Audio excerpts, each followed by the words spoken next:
Hi there, welcome to the Jaydigains Coaching Corner Podcast. I'm Jade Harrison, aka Jaydigains, and I'm here to share some training tips and nutrition tips to help you build a healthy, fit lifestyle. In today's episode, I'm going to share with you a coaching call that I had with some of my clients in my Coaching Corner Discord server. Every month, I host a 1 to 1.5 hour training session with my clients and subscribers in my Coaching Corner Discord server. These calls are like a private live stream where you get to ask your questions in the chat and I respond to them live. And I usually have some kind of a lesson or a message prepared to share with my subscribers as well, based on the kinds of questions that I've gotten from my clients throughout the week or things that we have talked about on stream. If you would like to participate in those coaching calls, you'll just need to join my Coaching Corner Discord server, and I'll provide the link for that below. You'll also need to make sure that you are a subscriber plus, and that will get you access to the monthly coaching calls.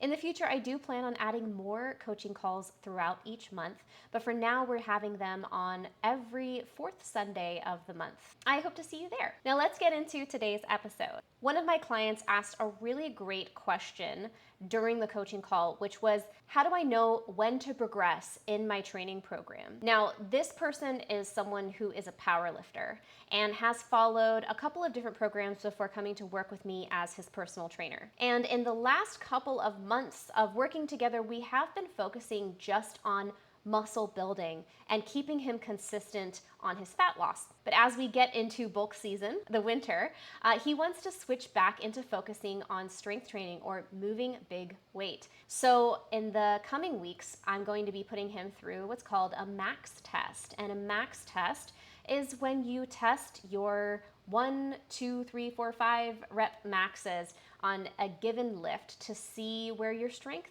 is. The goal of this kind of a test is to see how much weight you can possibly lift in 1, 2, 3, 4, or 5 reps at a time. Doing max tests is a great way for you to see where your current strength is. It also gives you an idea of what kind of weight you should be using in your workouts in order to build more muscle and build strength. Many powerlifting programs recommend that you train with a given percentage of your 1 rep max or your estimated 1 rep max in a lift. When you test your maxes every 6 to 12 months, this gives you an idea of your progress as you get stronger over time. Ideally, we want to see those numbers going up over time. So 6 months from now, you'll want to be able to lift more weight in 1, 2, 3, or 4 or 5 repetitions. Now, testing your progress in this way is very different from the way that you would get a sense of progress when you are doing a muscle building phase. And when you're in a muscle building phase, a bodybuilding or accumulation phase of your training, it's going to be a little different in assessing when it's time to progress, i.e. add on more repetitions, more sets,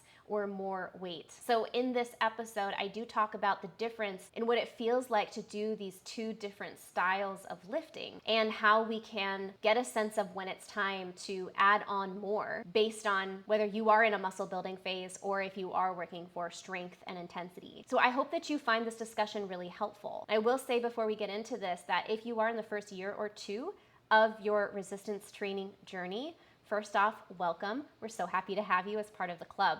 But you should be focusing mainly on muscle building, developing your mobility, and learning the technique of different lifts during this first year or two. Getting into higher intensity lifts where you're lifting a really heavy load is something that you really want to reserve for when your technique and your muscle mass are solid. Okay, so you want to have a good foundation of a year to two of consistent lifting before you head into higher intensity lifts.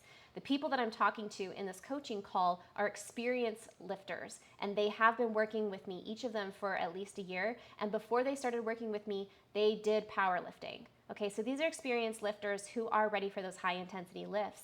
But in working with me, they're getting a stronger sense of the differentiation between the different styles of training and lifting. So if you're just a beginner or you're in that first 2 years of your training, put this information in your back pocket because you're going to need it later on when it comes time to testing your 1 rep maxes and beginning to work with higher intensity load. Make sure that, as always, you listen to your body anytime you train. All of this information is given for educational purposes only. You are responsible for your own gains, but if you are looking for a coach, I am taking on clients currently. So go to my website, jaydigains.com or jadeharrisonfitness.com, and you can check out my coaching program there. I also do have some DIY workout programs if you would like to start building muscle using my programming and my videos. That will get you into the community and you'll be able to join the coaching calls live. So check out that information on my website. Wherever you are, make sure that you subscribe to this channel to get notified anytime I post a new episode. And also make sure to follow me on my social medias. I'm Jaydigains everywhere. And without further ado, let's get into it.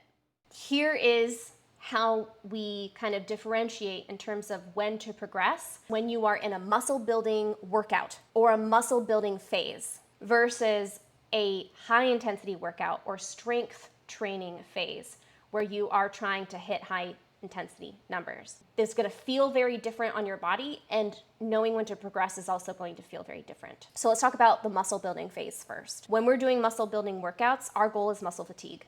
Our goal is to approach muscle failure, right? Because that's what our bodies need in order to build muscle. In order to put on more lean muscle tissue, we need to actually break that tissue down. We need to cause little tiny microscopic tears in the muscle fibers. Okay, so the way that we typically do this is with what's called higher volume work, higher volume exercises. So you may do your big lifts, you might do squats, bench, deadlift, or you might just do bodybuilding style exercises like chest press with dumbbells, single leg deadlifts with dumbbells, right? Machine work. In each of these exercises, your goal is to fatigue the working muscles to the point that you are close to muscle failure. In some exercises, you may actually be asked to go to muscle failure, get like to an RPE 10. But typically I'm going to be suggesting an RPE 8, 9, or 10, sometimes a 7, leaving 3 reps in the tank, depending on what the lift is and what we're trying to work on. Now, that RPE 7, 8, or 9 or 10 is going to feel like muscle burning for a lot of people, right? That's what a lot of people associate the approaching muscle failure with is a burn. Not everybody feels the burn, okay? But often people do associate approaching muscle failure in a hypertrophy exercise as like burning in the muscles. And that burning that you feel is lactic acid setting in the muscles as your body goes through the lactic acid system for giving the muscles energy. We know that we need to progress when we are able to do the max number of repetitions. I usually give you guys a range of repetitions for each exercise, 6 to 12 or something like that. When you're able to do the max number of repetitions with whatever given weight, and it feels like an RPE 7, like you have 3 reps left in the tank, that's when you know it's time to progress. So ideally, pay attention to the RPE that I give you. If it's an RPE 7, whatever weight you need to use to stick within that range of repetitions and feel like you have 3 reps in the tank. If it's RPE 8, I want you to use whatever weight allows you to get the recommended number of repetitions and feel like you have 2 reps in the tank if it's an RPE 8. If it's RPE 9, then I want you to use whatever weight within the recommended number of repetitions that leaves 1 rep in the tank. And if it's RPE 10, you're going to failure, okay? So have your safeties up. Have your safeties up all the time. But in accumulation or muscle building, that's what we're generally going for. So I usually will put what weight I think you probably need based on the numbers and what I'm seeing in your videos in Trainerize, what the recommended amount of weight is. If you feel like you had 5 reps in the tank using the weight that I recommended, then go ahead and add more weight. Just try to only add no more than 20% at a time. So add 20% to the weight that you're lifting, go for another set, and listen to your body. Scale of 1 to 10, where are you at on RPE? And adjust and add more until you are at the RPE that's suggested, where you're finishing your sets and you feel like you have only 2 reps in the tank, or only 1 rep in the tank, or 3 reps in the tank, depending on the RPE. And that's how we handle it with accumulation. RPE is ultimately our number 1 guide. And it's very similar when we head into intensification or into your higher intensity lifts. It's similar, but reading RPE is a lot harder when you get into your high intensity lifts, because it just doesn't feel the same as it did when you were at your hypertrophy, right? You're not going to feel that burning. So it's a lot harder to judge, like, how many reps did I have in the tank? I don't know. That's another reason why people like to use percentage of their 1 rep maxes. I like to do a max test after you've, reconditioned, or after you have built up your work capacity with some muscle building for a good couple of weeks, if not months. When we test our maxes, we can use that, whatever number that we lift, we can use that to inform what weight we should be training with in our practice training sessions. In general, depending on the block that you're in, you're going to be working with a lower percentage of your 1 rep max when you are in a muscle building phase or an accumulation phase. And then when you enter into an intensification phase, then you're going to be working with slightly higher percentage of your previous 1 rep max. And then when you get close to peaking, when you're going to test again, then you're going to be lifting, as much as like 90, 95, and 100% of your previous 1 rep max, so that when it comes to you actually retesting, you hopefully see those numbers improve and go up. So we have our high volume sets. Generally, you're going to be working with between like 50% to 80% of your 1 rep max. That's generally what we go for, sometimes 85%, okay? And we're going to be doing higher numbers of reps, okay? Something like 5, 6, 7, 8, all the way up to 12 or 15, okay? And our goal is to feel the burn or approach muscle failure. If you don't feel the burn, you'll feel the effort, because your muscles just reach a point where they're just, you can't move at the same rate. Like, it starts to slow down, or you feel like your muscles are going to give out, okay? And that's the muscles giving out is a lot closer to what you experience in high intensity sets or high intensity days or blocks. In high intensity lifts, we're going to be working with 85% to 100% of your previous 1 rep max, okay? And we're going to be sticking to a low number of repetitions, 1 rep per set, 2, 3, 4, up to 6. 6 is really on the border there between, strength and power versus like hypertrophy, okay? So usually we're going to be working with smaller number of reps, but a much higher weight that's closer to your tested 1 rep max. And RPE feels a little different there. The rate of perceived exertion is going to feel less like, oh, my muscles are burning, and more like the weight just isn't moving, or now I'm slowing down, or I am going to have to change something about how I'm doing this lift in order to get the weight to move. So those are the things that we look for at higher rates of perceived exertion with higher intensity lifts, with your strength lifts, okay? And very few people feel a burn when they approach failure in a high intensity lift, because you're just not exhausting the lactic acid system in the same way that you would when you're doing like a longer set. But you will experience just like, it's not moving or it's very, very slow and I just can't get it quite back up, right? And so that's why I say this is a skill that has to be practiced over the course of a couple of weeks to a couple of months, because learning what it feels like when you are approaching failure with a high intensity lift, it takes some adjustment when you have been doing muscle building for a long period of time.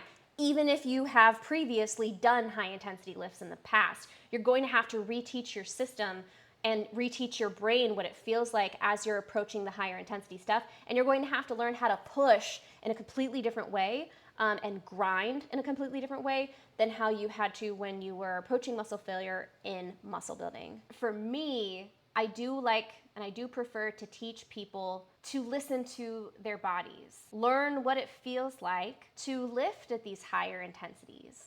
This is why I'm such a big proponent of RPE. It's always a good idea to listen to your body to stay safe. Safety is my number one concern with all of you guys. When you're working one-on-one with me, my number one concern is keeping you safe and injury-free. So that's why learning RPE is such an important part of my programming. And there are criticisms of RPE, for sure. There definitely are criticisms of RPE because your perception of how hard you're working, it's subjective. So what feels like an RPE 7 one day may actually be an RPE 5 Things feel harder than what they actually are, or things feel easier than what they actually are, right?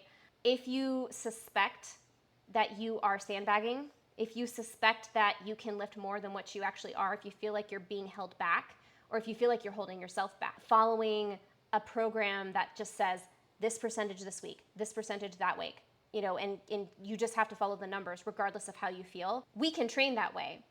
You don't necessarily need to think so much about how the weight feels to judge whether you need more weight or not, because you're just following the program. So that makes it very easy to just kind of like turn your brain off and just, no think, just lift, right?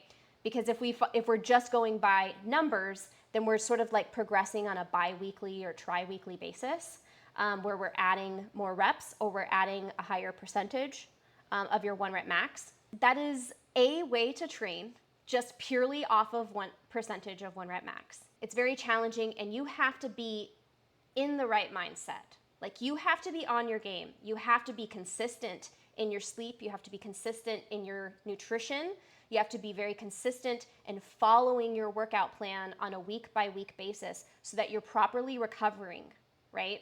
Because if you're not getting your recovery time and you're also not getting the frequency and the consistency, you're going to have a really hard time keeping up with that percentage progression, which is why what I like to do is work roughly within a certain percentage of your 1 rep max, but I'm always going to give you a range of reps that I want you working with.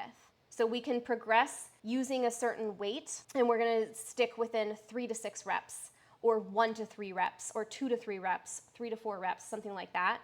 That way you have that space to listen to your body. And if you're having a day where everything feels really hard, you have the percentage of your 1 rep max that you're supposed to lift. But if you're just feeling like crap, then you can just lift 3 reps instead of going to 6 that day. And then if you're having like a really solid day, you take your percentage of the 1 rep max that's suggested and then go to 6. And if you do a set of 6 and you feel like, wow, I feel super duper strong, then add on another 10%, no more than 20%, okay, at a time. That's what I encourage you guys to do.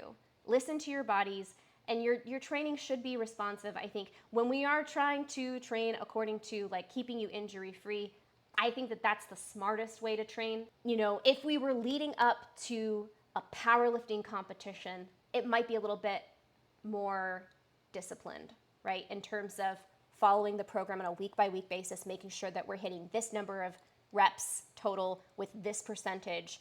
We might be a little bit more disciplined about it. That's something that we're going to have to kind of adjust and play by ear based on, 1, how you're feeling. Huge. That's huge to me. How are you feeling? Like, how do the lifts feel? How are they moving? How are you feeling any pain while you're doing them? 2, how are you recovering after your lifts? Because high intensity lifts, a lot of times you don't feel that burn, but like in your 24 to 48 hours after lifting, are you experiencing any joint pain, right? Any inflammation, that kind of thing. And then also, are you able to progress over time? If I give you a higher percentage that I want you to lift with, are you able to do that? So I'm going to pace you gradually through this. So you have, in terms of like when to progress, I'm going to be also looking at your lifts, and this is why it's such a good idea to be taking your videos and sending them to me, because I can watch you and see how fast the weight is moving, see if we're getting any form failure as we get into these higher intensities, and I can help you to judge when it's time to put more weight on the bar. Now, not everybody trains according to 1 rep max. You don't necessarily have to in order to make progress, in order to build muscle, and in order to get stronger. It's a very effective way of training, and it can be very nice because it does help you to know on a week-by-week basis exactly what you should be lifting in terms of what weight you should put on the bar. I like to start everybody off in, let's get a max test, let's get a starting point, use that as a percentage point for what our lifts are going to be moving forward, and try to add more weight over time to our 1 rep maxes. I think that that's a really great way to pace yourself and to see yourself getting measurably stronger. Thank you so much for watching or listening to this episode of the Jaydigains Coaching Corner Podcast. Make sure to subscribe to the channel if you haven't already, and leave a comment in the comment section if you're here on YouTube to let me know what you thought about the episode. If you would like to receive emails from me with coaching and nutrition tips make sure to sign up for my email list on my website. Just go to jaydigains.com. I will talk to you guys again soon. Thank you again for being here with me. And don't forget to drink your water, eat your veggies and protein, and I'll see you next time.